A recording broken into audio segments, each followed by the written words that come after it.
Touchscreen tutorial on a Ford Bronco. All right, you guys, let's take a look at this. So this is going to apply for anything from 2021 all the way to 2026 and probably newer. But we're going to check this out. I happen to be sitting in a 2026 model. Again, this is Sync 4. This is good for all those years. My name is Jason Gillett. I do reviews, walkthroughs, tech tutorials on automotive, and today we're checking out the 12-inch touchscreen in the Bronco. We're going to walk through some stuff, so let's get into it. Okay, so this is basically just our main screen. Up top there is your clock. If you touch it, it'll allow you to change it. And when we go, so you can see what mode you're in, if you're doing auto time updates as it moves through different time zones, and you can manually adjust like that too, nice and easy. Now you can see on the bottom there's some widgets. So there is audio, there's phone, there's navigation, there's apps, settings and features. So we're in the audio tab, and you can see we've got Sirius XM radio right here. This has a lot of different menus and things, but fairly easy to use. You can press sound and you'll go into the balances for front and back and the treble and bass and things. You can go into some of the menus for the satellite radio in here, or if you press sources, this will allow you to pick AM, FM, satellite radio, or Bluetooth. If you are connected with an external device, that will also come up here. Or if you have wireless Apple CarPlay or wireless Android Auto, you can also choose from those sources. Now let's skip over to phone. In phone, there is no phone connected right through here, but we have a couple ways we can connect phones. If we hit add phone, we can connect through Bluetooth, and then you can Bluetooth stream all your audio. You can connect for phone calls. You can do that. You can actually connect just an audio device for Bluetooth if you want. Now, if you have a phone connected, you can also stream wirelessly, like I said, through Apple CarPlay or Android Auto, and that's going to bring up all your apps on here. If you have those features connected, instead of phone when it connects, it's going to either show the Apple CarPlay tab or the Android Auto tab right down here. So that'll replace this phone one. Now we go over to navigation. When we're in navigation here, this is one of the only menus you can blow up full screen. The three menus you can blow up full screen is navigation, Apple CarPlay, or Android Auto. The rest, you always have a little side menu, and we'll talk about that in a second here too. So with the navigation, if we hit this little X here, it's going to blow it up to full menu, which is nice. This is a subscription-based service. Well, you do usually get a trial with the new vehicle, but if you want to continue on, you do have to pay. It'll always show you the map, but if you want to go to a destination, you see how I can't enter anything? When I press that button, it says it requires activation. So to actually get guidance, you have to subscribe through Ford. Close this off. I do want to just show you this little side menu since I mentioned it. As we're looking at this little side menu, you can see it's showing me that Miley Cyrus is on satellite radio. There's no phone connected, but if there was, it would show up. Trip, and we can switch to trip 2 there. Fuel economy, or pitch and roll, where we can see kind of some off-road menus. Off-road status, just letting us know four-wheel drive status and anything else. And then zone lighting, if we have any zone lighting lit up. Then back to satellite radio. When we are in zone lighting, if I press that, it actually is going to bring up the zone lighting feature. May as well take a second to explain what zone lighting is. If we turn that on, we can actually light up all 4 sides of this vehicle for zone lighting. It's like a big LED light tower, turning your vehicle into LED light tower. Pretty cool. Just going back to navigation and then back to these side screens. If we press this button here, this is actually going to just allow us to like scroll with our finger to the different seams. So that's kind of neat that you can have all that data up. Hit the apps button here. The apps doesn't give you a whole bunch of things. If you're connected with your smartphone, or if the vehicle has a data plan, which you can subscribe to, then you can watch YouTube on this while you're stationary. You can sometimes find some apps that go with your phone or with the vehicle. There's nothing that I can really think of that you'd really want to download. Apple CarPlay and Android Auto are just connected through the phone, so they're not like a separate thing that's going to do its own thing. That's how you connect through the phone and get your apps to pull up on the screen through those 2 devices. I did want to mention, since I mentioned connecting with data, if you see these symbols here, this is actually the Wi-Fi. The vehicle has a modem, so if you have a data plan for the vehicle, it can hotspot up to 10 devices, or you can connect Wi-Fi through to a building's Wi-Fi or a house's Wi-Fi, and then pull from the signal from that place. This is showing us what data is coming in and out and location services, and that's outside temperature. Settings. Okay, this is a big one. So in settings, we're gonna go through and just check out all these settings. So satellite radio, when we go into here, there's a bunch of information. It tells us if we are subscribed, shows us what favorites, we can manage notifications. So when we go into this, it's like manage the artist or song notifications, team notifications. What does that mean? That means if we have an artist or a song set from the satellite radio, if we've picked something to notify us when a song or an artist comes on any channel, it'll notify us. Same with team notifications, we can save a team in our satellite radio menus. Then when we go in and we go into block explicit content, you can turn this on and it won't show you anything that has explicit content. Great if you have kids, you'll never accidentally go to one of those channels. Tune start, this is kind of neat. So this enables to play songs from the start of the song when moving between channels. So as soon as you go over to a new channel, it goes right to the start of that song on that channel. Listening history, you can go on and take a look at your listening history if you want. And then you get help and support and XM legal. Add phone does just what you think it's going to do. It lets you add the phone. Sync navigation.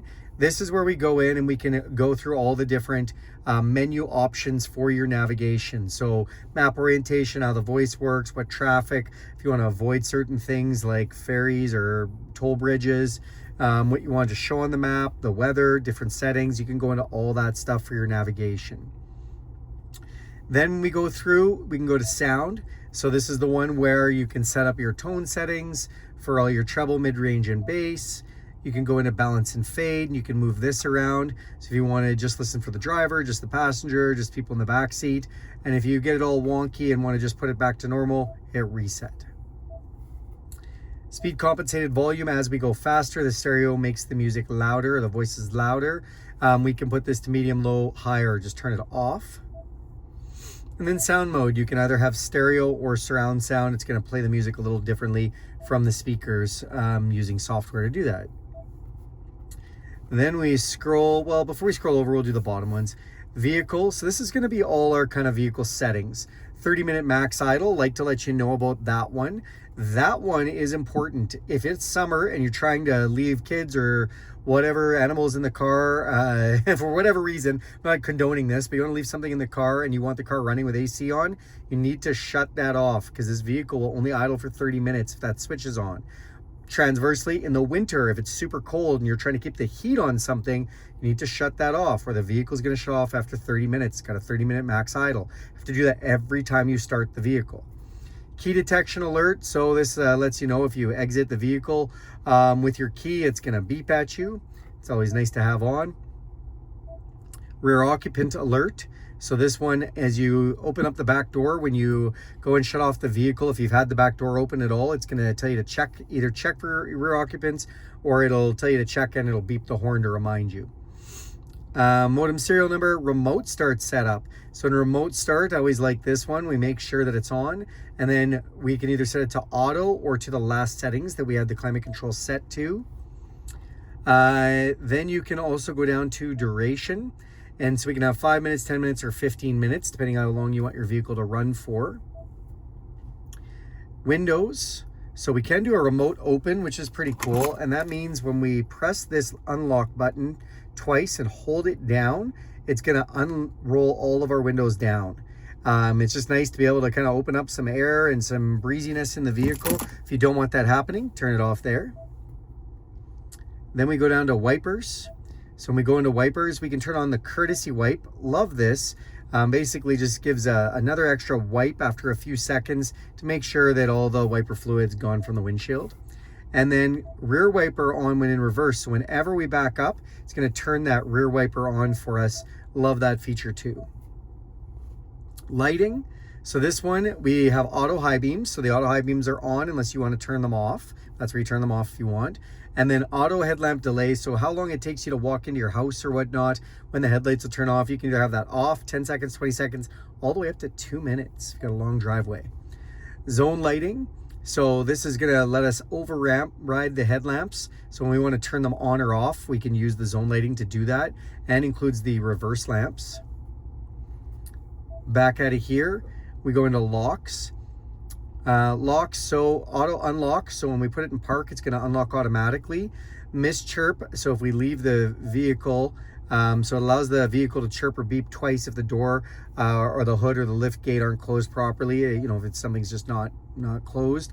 Switch inhibit prevents the vehicle from being unlocked from inside the vehicle. So you can turn that on or off from there. So typically, you might do this if you had like a dog in here and you didn't want to make sure it unlocks the door accidentally with its paws or something. Audible feedback. So when you hit the lock button twice, it's going to just chirp at you. And then remote unlock. When you hit the unlock for the door, does it unlock one door or all the doors? Depending on where you live, this can be a safety feature. If you're alone or whatnot in a metro area, you might just want the driver's door unlocking. And move down, and that's it for our vehicle settings. We have our clock. If I press this, does the same thing as when I set the time before. General, this is where we have all of our like language, temperature, measurement. So we can change the languages, change the temperature, change the measurement, tire pressure units, whether it beeps it when we touch the touch screen, a little bit about the sync system, software licenses. You can send some feedback to Ford. And this is where you do the main reset. So feedback to Ford, I'll show you because it's kind of neat. You can go to any of these. When you go in, you can give it information about what you thought about the feature. So that's kind of cool. People usually do that only when they don't like something. And then I want to talk about reset. So when you want to do reset, this is where you can do your either factory reset or just reset for the app. So if you just got this vehicle from a company or a rental or bought it secondhand, maybe you want to reset it so you can use the app, but you don't want to reset all the rest of it. You can just reset the app permissions there. All right, my friends, display. We're going into display, so we've got the ability to go display off. Look at, nothing's up there. I kind of like that if it's dark at night. Then we can go into a calm screen where it just shows just basic information. Touch the screen, it comes back on. Brightness, well, we can up and lower the brightness. And then mode, so whether we want to be in auto mode, data mode, or night mode. Pretty easy. Swipe over. Connectivity. Told you can get a data plan for these vehicles, connected vehicle features. Go in here. So when the vehicle is connected like this isn't really data plan related, but when it's connected, you can have the telematics. Telematics are going to control the vehicle's cellular and Wi-Fi connections and if available for service and software updates. So if it's connected to your phone, it's going to use the data from your phone if you allow it. And then it's going to send any of that information through to update through the app or, for software updates. Share vehicle analytics. So if you turn this on, this is going to share stuff with Ford. This is nice, especially if you had like something go wrong with the vehicle. Being able to share that with Ford is kind of nice. So I would turn that on. And then sharing media analytics. This is one just so they can know what people are liking for media sources, how loud they like it, how the title and the artists are coming up, who they're sharing with. Just gives them a little bit of information back for that. Speech recognition feedback. This one, so if you turn this on, it's going to just, anytime you use the voice system, it's going to share how it was responding to you if you had to ask a bunch of times. Ford Assistant. If you want to turn Ford Assistant on, then you can do the hands-free, voice-enabled things for navigation, weather, dictate the text messages, push talk, or you can even give it a wake word like OK Ford. If you ever had a Google, you can say OK Google, you can do the same thing. And then connected navigation. So if you have that connected, you can turn on whether it's going to share like points of interest, get your routes, stuff like that. So it won't let me do it because I'm not connected right now.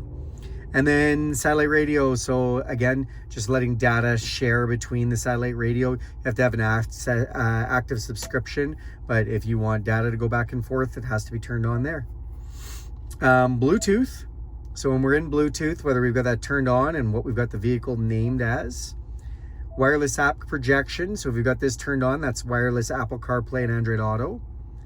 And then Wi-Fi. So this is where we go in and we can connect to an available network, something that's close to us, our house or whatnot, if we want to use the data from our home to do software updates or any of that kind of stuff. All right, now vehicle hotspot. So if you have a data plan for the vehicle, you can use it as a hotspot. Go through here, it'll show you how much data it's usage. Go into settings, you can manage the devices that are connected, get some help. Then we have mobile apps. So again, when we press the apps, you can see we can turn on mobile apps and make sure Android Auto is on if you're using Android Auto and you want to use the USB instead of wireless. Then we have software updates, and you can turn on automatic updates, so it automatically updates. You can schedule for updates, and it'll tell you if you did an update and what the update gave you. Ford Assistant, if we go in here, we can put a wake word turned on. The wake word can be anything from OK Ford to whatever you want it to be. Advanced mode allows it to give you simpler commands instead of saying, whatever it asks you to, like please text, you can just say text. Phone confirmation, if you turn that on, before it calls somebody, it'll make sure you want to call them. Voice command lists, when you use voice command, it'll bring up what lists are available to give prompts. You have that turned on. And voice command help, you can go in, it'll help you use the voice commands. Ambient lighting, so this one gives you a different color of interior light, one for every day of the week. This is a fun one. I love how you have different colors available. That's super, super fun. 911 assist, so you have to have a phone connected, but if you have this connected, if it feels like you're in an accident, it'll call 911 through your cell phone. And then valet mode. So valet mode, if you have this enabled, you have to turn it on, you have to set up a 4-digit PIN, and it won't let anybody change any of your settings that you've given the key to your car to. It's basically for given to valets. Features, go into features. We can go into the owner's manual. So owner's manual is super fun. Takes a little bit to load up here, but this owner's manual is digital, and it's kind of like on here, almost like a Google-based system. I like it because you can search for things, you can see videos, we can type things in like seatbelt or whatnot, and it'll bring up all the information. Zone lighting, I already talked about it with you. You've seen how this works. Did want to just go into this little menu up here because it just, again, gives you an option to override some of the lamps. And then driver assistance. So when we're in driver assistance, this is where all the safety features are. This one happens to have the luxury package. So ordinarily, you may not have this on all Broncos, but on this one, it allows you to go in and select your cruise control differences. So we can be adaptive, or it'll slow us down automatically, or normal. If you just have a model that doesn't have that feature, you won't have this menu option in the screen. And then lane keeping system, we can actually go in and check the mode. So we can have it alert us, aid us, or aid and alert us. Pushes you in and lets you know you're going over the line. You can also change the intensity from high, normal to low. Back out of there, and we have the pre-collision system. So the vehicle has an intelligent pre-collision system. If it thinks you're going to hit somebody, it will put on the brakes for you. It can actually heighten your steering wheel sensitivity so that you can get around somebody faster, and you can turn up or down that sensitivity. Then we have the rear view camera delay. So some people like it. When you're backing up, the rear view camera comes on, and when you go forward for a few seconds, they want it to stay on the camera. You can turn that on. Blind spot system on or off. Park sensors, if we go in, we can turn those on or off. I like it's individual for front and back. Not all Broncos have front and back sensors, but this particular model does. Cross traffic alert, so when somebody's coming behind you, if it starts beeping at you and you see somebody coming from the cross section. And then driver alert, if you've been driving for like a long time and it doesn't feel like you've given it much driver input, it'll just remind you, be attentive. Okay guys, that is basically kind of everything in the touch screen. I did want to just go a little bit lower down below and just show you these controls really quick, because why not? This vehicle, so this is your camera button. This particular model has, so this is a 2026. In the other models, the older ones might not have that camera button right there. I can't remember where the location is, but this does give it a round view camera if you have it, or if you just have the backup camera, it'll show you that. When we press this button here, it'll gives you different views you can choose from for your all-around camera. So if you've got the all-around camera, you've got that. This is auto start stop. This is your park sensors, volume controls, digital climate control on both sides. This is an Outer Banks model with the luxury package, and it does have the heated steering wheel, the heated seats, rear window defrost, fan switch, AC, and your other heated seats there. So all right guys, that's pretty much it. Thanks a lot for watching this video. Do me a huge favor and click subscribe to this channel. If you want to see more content like this, hit that bell icon. You'll be notified every time I make a video. If you like this video, give it a big thumbs up. And if you have any questions about any of this content, or want to see anything else similar, throw that down in the comments section for me and I'll get to that. Thank you again and have a wonderful day.